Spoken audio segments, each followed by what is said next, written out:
ביום עשיתי תשל"א, Ois Yud. So before we go on to what the Rebbe explains in Ois Yud, let's go back and recap the concepts that we're looking at. We're looking at an idea that the Eibishter created a world that the entire point of it is that it seems to be in existence on its own, and the truth is that it's nothing but godliness.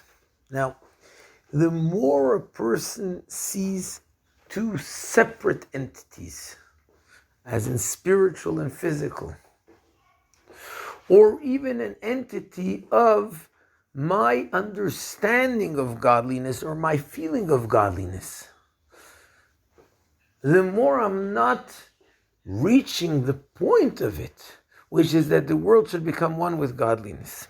And that's how we explained up until now the idea of the difference between Yud and Yud Aleph. Yud, 10, is godliness. There's 10 spheres. There's 10 spheres. That's the reality. There's 10 channels that draw down godliness into the world.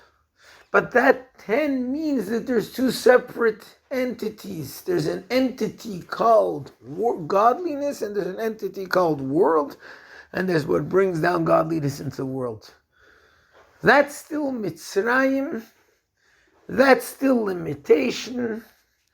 That's still the lack of Geula. The complete Geula, and specifically the Geula of Mashiach, which is brought out by Asher of Toivel Bashem and Ragloi.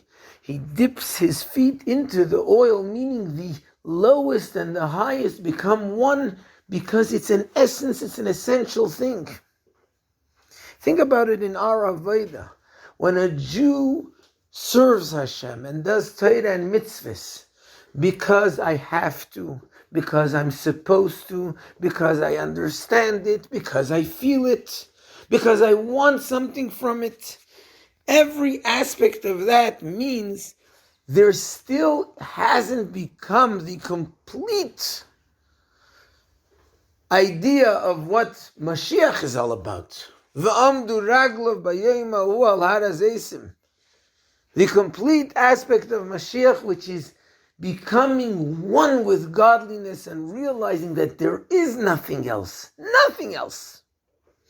The choice that a Jew makes is Asher. Asher meaning the inner pleasure that there is in just doing what the Eibishter wants. Because that's what the Eibishter wants.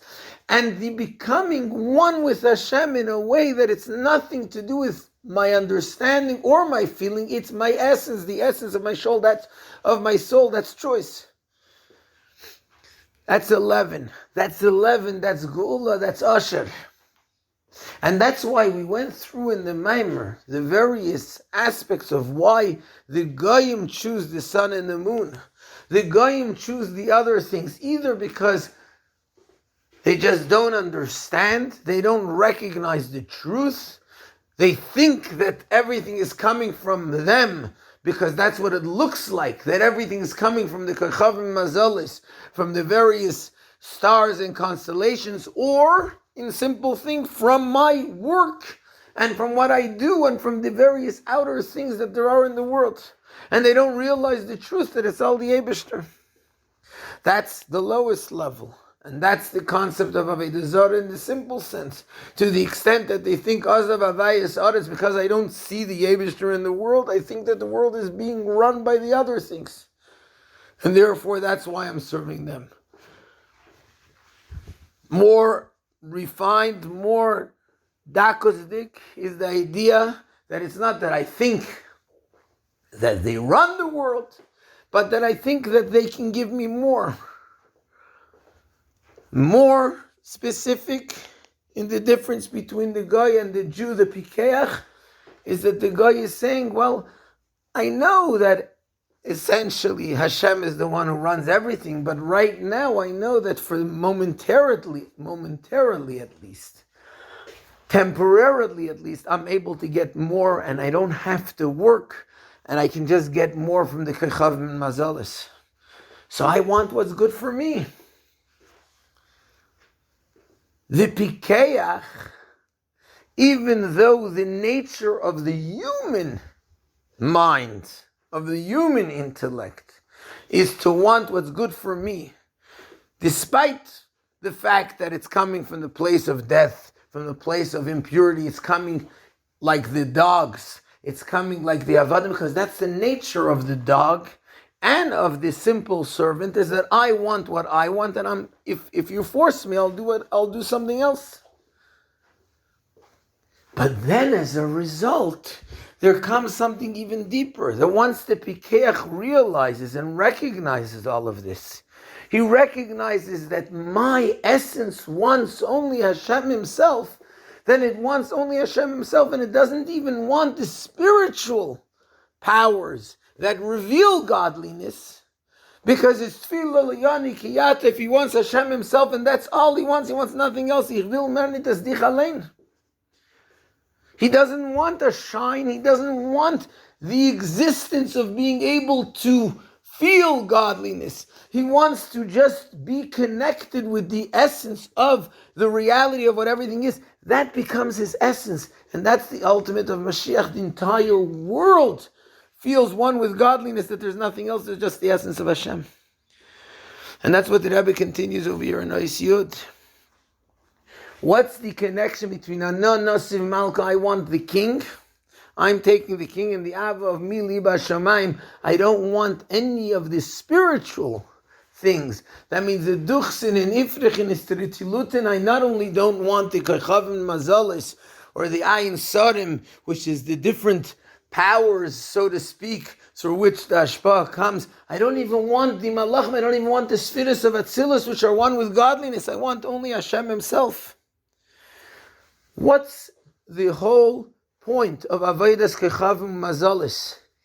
In essence, from the very worst part of worshipping the idols to the very most refined part of I want something for myself.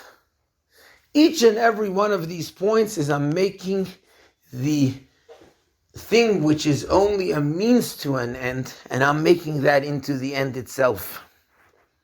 I'm making the means to an end into an end itself, which includes the means to an end of the fact that the Kechavim Mazalis give hashpah, they're not an end in itself. They give something, they're not the ones who really give. Or to the more darkistic way of when I'm making the means to an end, the fact that I should get something, where in the end of the day, my getting is really only in order to do what the Eibishter wants, to serve Hashem. And that's why when a person wants the revelations of godliness, no matter how high they are, he wants the spiritual feeling, the spiritual excitement, the inspiration. Those are all a means to an end. Rather than wanting Hashem himself and the Mili Bashamayim Anon Nasiv Malka, is I don't want any of the other means to an end. I want only the thing itself, which is the essence of the King himself, the essence of Hashem. Not any feelings, not any inspirations, not any excitement, not your Gan Eden, your Elam Haba, your Atzilus. Just the essence of Hashem. And the reason for that comes from the source of the difference between a Jew and a non-Jew. When Hashem created Jews, we learned in Tanya, a Jew is chelek aloi kamimal mamish. A Jew comes from machshava, from the thought of Hashem, from the inner essence of Hashem. The pnimius, a Jew comes from the pnimius, the inner essence. The purpose of the creation of the Jew is for the Jew himself, not as a means for an end. He's part of God down here in this world. Whereas the non-Jew, his purpose of creation, as in every other aspect of creation, is in order to accomplish something else as a means to an end. So someone who is being is there as a means to an end, he will search for something which is bringing him as a means to an end. He'll search for something else. Because his whole existence is from chitzonius haratzon, is in order to accomplish something else. So he's also looking for getting something else, for be able to receive the middle, for the thing which is only a means to an end. Whereas a Jew, I'm part of Hashem, and therefore all I want is just Hashem himself, nothing else. Now, no matter how high and great and mighty and amazing it is, nothing is important, because a Jew comes from Pnimis Haratzon. And so the Rebbe continues in Yud Aleph. That's the idea, and that's also why the amazing concept of when the choice that a Jew chooses Hashem isn't just the neshama. Because when it's just the neshama, it remains in the essence. My essence wants Hashem because it didn't become internalized. It didn't become part of me as in part of my pnimis. What does that mean? We explained that the difference between a Jew and all the other creations of the world is that a Jew is the pnimis, and the guys chisenis in the mashal of the Suda, like that we explained earlier, that the king makes. When the king makes and buys all of these amazing things for the party, his inner desire is that his important ministers, that his important servants, that they receive from it. That's what he wants, that's what he's looking for. That's the pnimis. The dogs, the other servants that are outside of the table, they get an abundance, they get an amazing amount, but that's only in order to accomplish the purpose, in order that I should be able to have the party, which is going to give the important ministers what they have. In order to be able to accomplish that, for this reason, I have to do it in a way that there'll be also so many bones for the dogs, etc. And the same thing over here, when Hashem created the world, the creation of the world is Bishvil Yisrael, for a Jew. Why? Because a Jew is part of Hashem. So when Hashem, just like when a person thinks, I'm thinking for myself, a Jew comes from thought. When a person speaks, I'm speaking for someone else in order that another person should hear it. But the point of that is in order to accomplish, in order to get somewhere, in order that something should happen. When Hashem created the world, He created it for a Jew who is part of His essence. And over there, it's pnimius, that is there for itself, for its own reason. The difference between pnimi and makif is pnimi means it's for itself, makif means it's for something else. And in general, seichel, intellect, is pnimi, because when a person understands something, he's understanding it for himself. It's part of him. As long as my serving Hashem and my wanting the king comes only from the essence of my soul, it's still makif, it still hasn't permeated, it still hasn't become internalized as part of me. So it's true, it's choice. It's choice by essence. It remains choice. I choose it because that's who I am. But it hasn't become that's who I am in me. And as in a Jew, the whole point of a Jew is the pnimius, is the fact that it's in me, it becomes part of me. It becomes my being. It becomes my reality. In order for it to become my reality is when that essence, which is above understanding, because it's just the way it is, because it is not for any other reasons. Not for any other reason, because if it was only purely intellectual, it would be for another reason. It wouldn't be choice. It wouldn't be that my essence is one with Hashem. It would be my intellect understands to choose Hashem.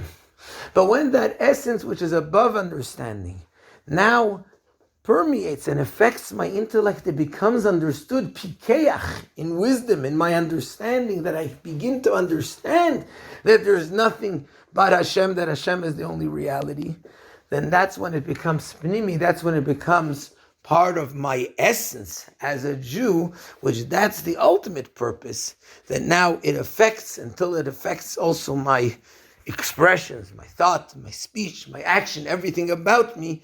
That's when it really permeated, that's when it really became part of me in a way of Pneumius as well.